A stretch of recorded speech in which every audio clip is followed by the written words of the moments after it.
پنجاب کے شہر جہلم کے مقامی ہال میں کاروباری شخصیات کے درمیان سنت و بھرے اجتماع کا انعقاد ہوا، جس میں مختلف شعبے سے وابستہ عاشقان رسول شریک ہوئے۔ رکن شورا مولانا حاجی عبدالحبیب اتاری اجتماع میں پہنچے تو صدر چیمبر آف کامرس جہلم و دیگر تاجران نے انہیں خوش آمدید کہا۔ اس موقع پر رکن شورا محمد اسد اتاری مدنی و دیگر ذمہ داران بھی موجود تھے۔ اجتماع کا آغاز تلاوت قرآن سے ہوا، جس کے بعد بارگاہ رسالت صلی اللہ علیہ وآلہ وسلم میں ہدیہ نعت پیش کی گئی۔ مولانا حاجی عبدالحبیب اتاری نے اجتماع سے بیان کرتے ہوئے کہا کہ آج ہمارا قرآن کریم سے اس طرح تعلق نہیں ہے جس طرح ہونا چاہیے تھا۔ قرآن پاک اللہ پاک کا پیغام ہے، غور کریں کہ ہم اس پر کتنا عمل کرتے ہیں۔ قرآن اللہ کا پیغام ہے، مومنوں کے نام ہے، لیکن ہم اللہ کے اس پیغام کو کتنا ایکسٹریکٹ کرتے ہیں، کتنا پڑھتے ہیں، کتنا اس سے فائدہ اٹھاتے ہیں۔ کبھی ہم نے غور کیا، حدیث پاک میں آتا ہے وہ دل ویران ہے جس میں کچھ قرآن نہیں ہے۔ اب بتائیں نا ہمارے دل میں کتنا قرآن ہے۔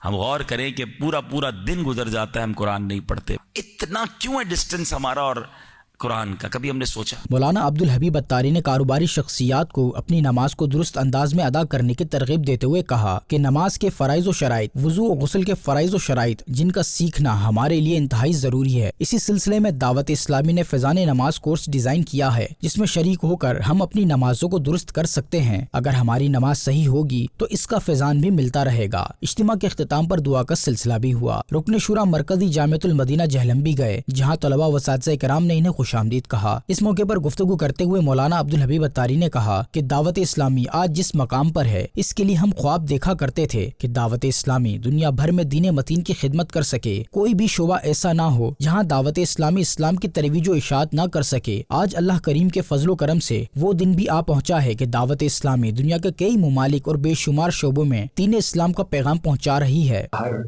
محنت کا ایک وقت ہوتا ہے جس میں بڑی اسٹرگل کرنی پڑتی ہے، راستے کھولنے کے لیے کوشش کرنی پڑتی ہے، اور پھر اللہ کی رحمت جب شامل ہوتی ہے تو پھر یوں سمجھیے کہ ایک خوبصورت نتیجہ سامنے آنے لگ جاتا ہے، نتائج اور کامیابیاں ملنے لگ جاتی ہیں۔ آپ اس دور میں مدنی بن رہے ہیں، آپ اس دور میں دعوت اسلامی کی ذمہ داریوں پر آنے والے ہیں، جو دور دعوت اسلامی کے لیے بڑی آسانیوں کا دور ہے، اور ہر گزرنے والا دن جو ہے وہ الحمدللہ ہمارے لیے نئے یوں سمجھیے کہ دروازے کھول رہا ہے۔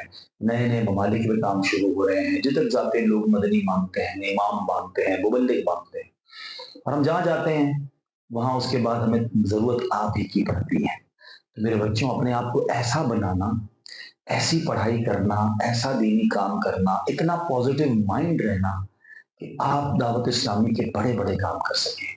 رکن شورا نے بیان کے بعد دعا خیر کی اور جامعۃ المدینہ میں زیر تعلیم بچوں سے ملاقات کی اور ان کی حوصلہ افزائی بھی کی۔ اس موقع پر رکن شورا حاجی محمد اسد اتاری مدنی و دیگر ذمہ داران بھی موجود تھے۔